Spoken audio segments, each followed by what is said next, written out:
Hello students, तो आज हम अपना नया पाठ पढ़ेंगे ओम और यज्ञ। भारतीय संस्कृति और परंपराओं के प्रतीक ओम और यज्ञ एक दूसरे के पर्याय हैं।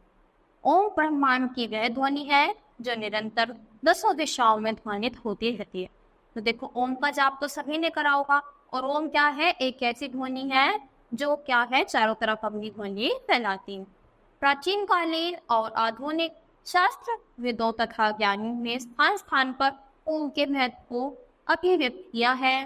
वेद, पुराण, उपनिषद, सभी धर्म ग्रंथों में ओम की महिमा वर्णित है, यानी इसको बहुत ही ज्यादा महत्व दिया गया है और सभी ऋषि मुनि इसके बारे में बताते हैं।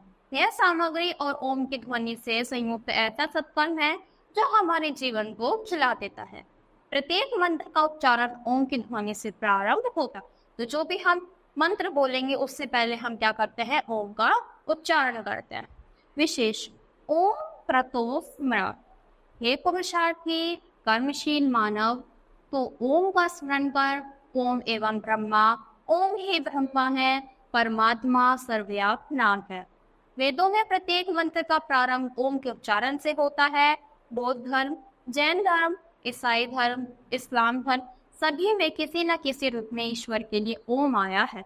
निम्न कुछ उदाहरणों द्वारा हम इस तथ्य को सरलता से समझ सकते हैं। तो क्या बोला है कि पुरुष तू क्या कर? ओम का जाप कर। और ओम के सभी बारे में बताया गया कि चाहे कोई भी धर्म हो, सब में किसी न किसी रूप में ओम की बात की गई है। देखो, जैसे हम क्या है, कुछ एग्जाम्पल से देखते हैं। बौद्धों में ओम मणि पद्मो होम वाक्य आता है, जिसका अर्थ है हृदय कमल में ओम रूपी मणि है।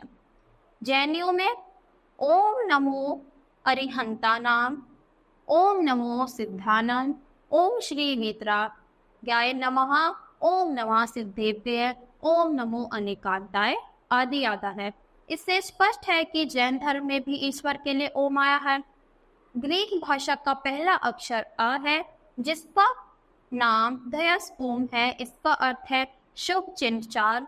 ग्रीकों में एक शब्द ओमेगा है, अतः स्पष्ट है कि वह भी ओम मिलता है। पारसियों के धर्म ग्रंथ जंदावस्था में ओम का अर्थ ईश्वर है। एक इमाम था मौलवी, जब कुरान करीब शरीफ की आयत पर तबसरा करता है तो अंत में कहता है आमीन। यह ओम का ही अपभ्रंश है। हमारे धर्म ग्रंथों, पुराणों आदि सभी में ओम की महिमा वर्णित है। श्रीमद् भगवत गीता में योगीराज श्री कृष्ण जी ने यह पूछने पर कि मरणासन व्यक्ति किसका जाप करते हैं, तो श्री कृष्ण ने ओम का जाप करने के लिए कहा, न कि अपने नाम का। सिखों के धर्म ग्रंथ गुरु ग्रंथ साहिब ने लगभग 230 बार ओमकार शब्द आया।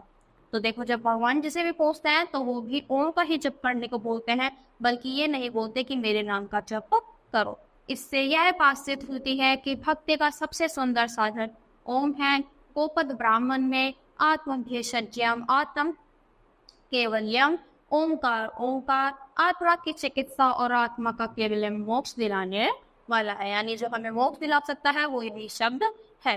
योगीराज याज्ञवल्क्य जी ने ओम के संबंध में कहा है कि ओम मंगलम है, पवित्र है और धर्म कार्य रूप होने से सर्व कामनाओं की सिद्धि का घोतक है। मंडूकोपनिषद में ऋषि ने कहा है कि आत्मा का ध्यान ओम द्वारा ही होता है।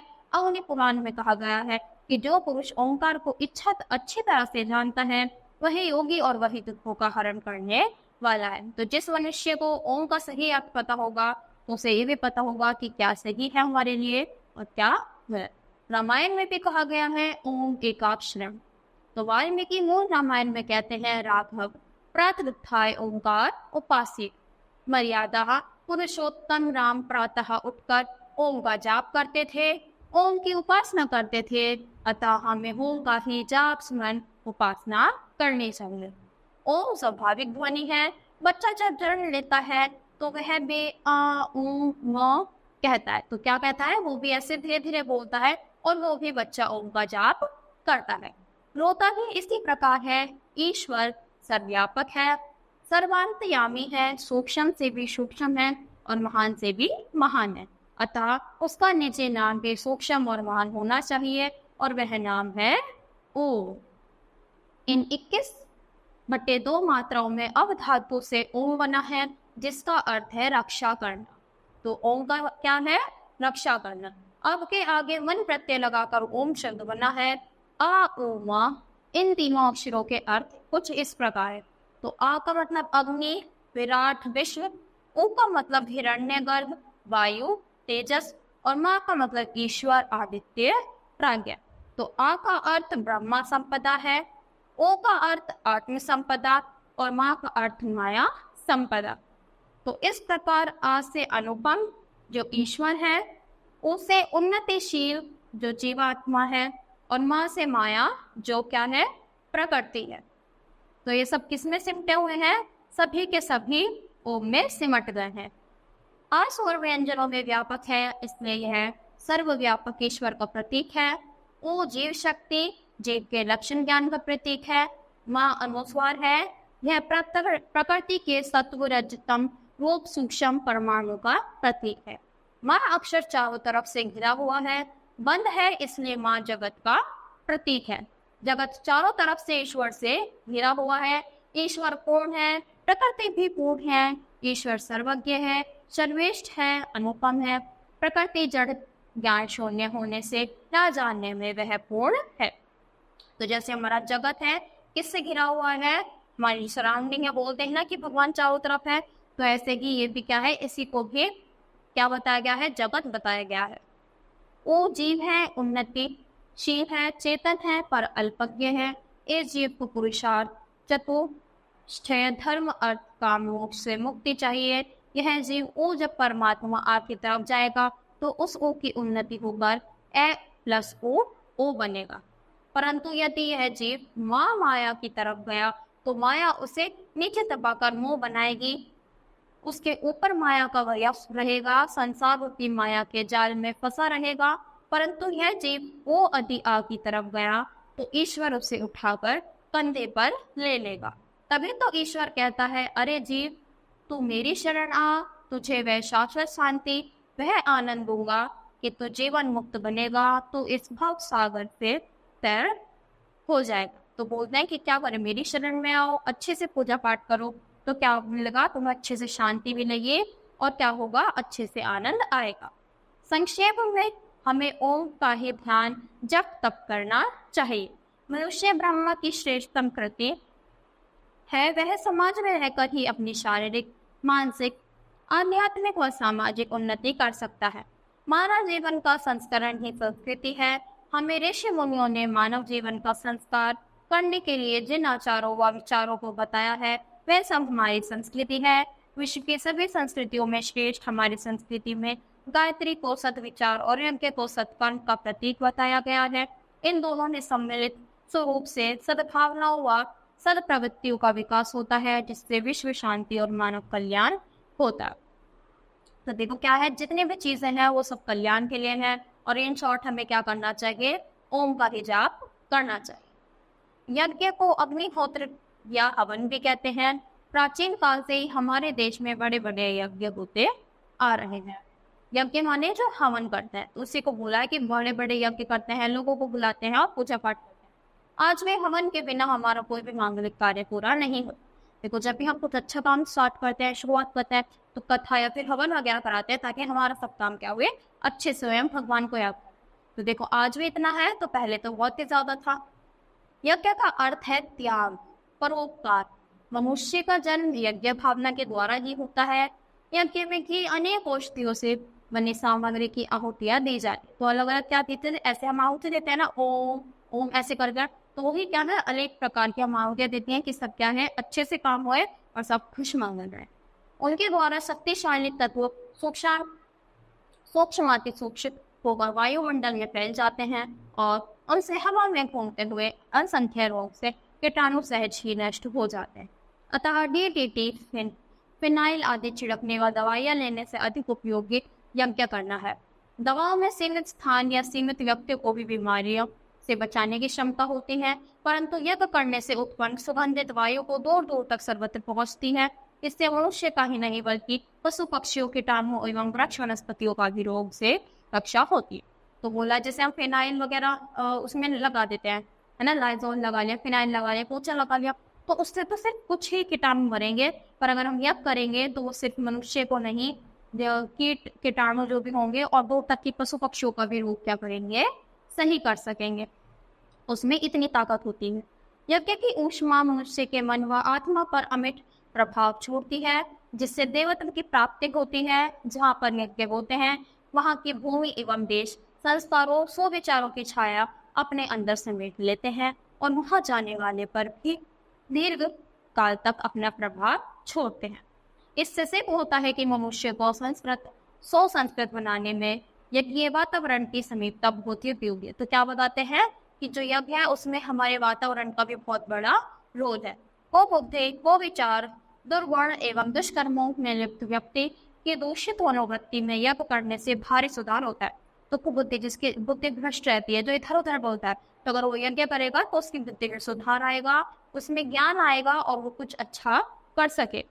तभी तो इसे पापनाशक भी कहा जाता है। भगवत गीता में भगवान श्री कृष्ण ने यज्ञों वे श्रेष्ठतम कर्म अर्थात यज्ञ मनुष्य के लिए श्रेष्ठतम कर्म है कहा है। तो बोलते हैं कि ये क्या है, ये लोगों के पाप भी मिटा सकता है, इसीलिए इसे पापनाशक भी कहा जाता है। और श्री कृष्ण ने भी बोला है कि यह मनुष्य के लिए क्या है, सबसे अच्छा कर्म है। यज्ञ ईश्वर प्राप्ति समस्त कामनाओं को पूर्ण करने वाला परमानंद का वह मार्ग है जिसके द्वारा मनुष्य समस्त सुख ऐश्वर्य के साधन प्राप्त करता हुआ मोक्ष प्राप्त करता है, क्योंकि यज्ञ त्याग में जीवन का आदर्श सिखाता है। इदम नामम, यह मेरा नहीं संपूर्ण समाज का है। इन भावनाओं के विकास से ही मनुष्य अपनी सामाजिक व राष्ट्र की उन्नति कर सकता है। अपने प्रिय वस्तुओं जैसे घी, मेवा, मिष्ठान, औषधि आदि की आहुति देकर उनको सारे समाज के लिए बांटते हुए हम अपने प्राचीन आदर्श वसुदेव कुटुंबकम अर्थात सारी पृथ्वी को परिवार के समान मानव को स्थापित कर सकते हैं। अग्निहोत्र के भौतिक लाभ भी हैं। हम प्रतिदिन मल मूत्र स्वास्थ्य तथा कल कारखानों वाहनों के धुएं रासायनिक गैसों के माध्यम से वायुमंडल को प्रदूषित करते हैं और यह प्रदूषित वायु श्वास संबंधित बीमारियों का कारण बनती है। देखो, जब हम इतने सारे क्या करते हैं, व्हीकल्स चला रहे हैं, वो क्या उनसे धुआं आता है, तो क्या हो रहा है, वो सब हमारे उसको एयर को पोल्यूट कर रहे हैं और वो क्या है, वही एयर हम अंदर इनटेक कर रहे हैं। तो जो हमको क्या करता है, जब हम गंदी हवा को अंदर लेंगे तो फिर क्या हो जाएगा, हमारे लिए वो बीमारियों का कारण बनेंगे। तो फिर क्या हो जाता है, उससे सांस संबंधी बीमारियां पैदा हो जाती हैं। अतः मानव का कर्तव्य है कि वह जितनी वायु दूषित करता है उतना ही उसे शुद्ध कर। तो अगर तुम उसे दूषित कर रहे हो तो उसे शुद्ध करने का काम भी तुम्हारा ही है। यज्ञ करने में वायु की शुद्धि होती है। वायु प्रदूषण जो आज संसार की एक भयंकर समस्या बन गया है, यज्ञ करने से बहुत कुछ समस्याएं हल हो सकती हैं। तो क्या कराना चाहिए, अगर हम उसे दूषित कर रहे हैं तो हमें समय समय पर यज्ञ भी कराने चाहिए। यज्ञ का धुआं आकाश में जाकर बादलों में मिल जाता है। जब यह वर्षा के साथ पृथ्वी पर आता है तो उससे परिपुष्ट अनाज, घास तथा वनस्पतियां उत्पन्न होती हैं, जिसके सेवन से मनुष्य तथा पशु पक्षी सभी परिपुष्ट होते हैं।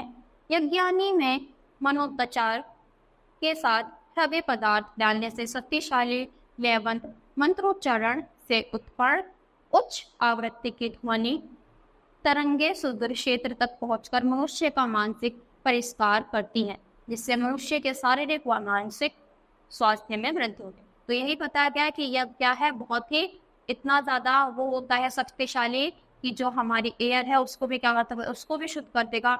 और उसके बाद जो वर्षा होगी, ये क्या, ये बादलों में जाकर मिल जाता है, और जिसके बाद वर्षा होगी वो जैसे फसल होते हैं उनके लिए भी अच्छा होगा, तो खाद होगी वो भी अच्छी होगी, तो सब क्या होगा, उसका इतना ज्यादा फायदा होता है। और ये मनुष्य के जो शारीरिक के साथ साथ मानसिक का भी संतुलन सही रखता है। संक्षेप में लोक मंगल के लिए, जन जागृति के लिए, ईश्वर की प्राप्ति व वातावरण को शुद्ध बनाने के लिए आर्यजन प्रतिदिन घरों में यज्ञ करते हैं तथा सामूहिक यज्ञ किए जाते हैं। शुभ कार्य और सत्कर्म करने का सभी को अधिकार है और यज्ञ कर्म पवित्र कर्म है, ईश्वर की सर्वोत्तम उपासना है और मंगलमय प्रेरणाओं से परिपूर्ण है। तो इसमें बच्चों यही बताया गया है कि लोग क्या करते हैं, सब भगवान को याद करने के लिए यज्ञ करते हैं, पूजा करते हैं, और अपने वातावरण को शुद्ध करने के लिए भी हमें क्या करनी चाहिए, यज्ञ करनी चाहिए, क्योंकि इसके क्या है, बहुत ही ज्यादा फायदे हैं। और हमें दूसरी चीज क्या करनी चाहिए, यानी ओम का जप करना चाहिए, जो हमने पहले उसकी इंपॉर्टेंस पढ़ी। तो इसी के साथ ये पाठ यहीं पर खत्म होता है। आज के लिए इतना ही। Thank you.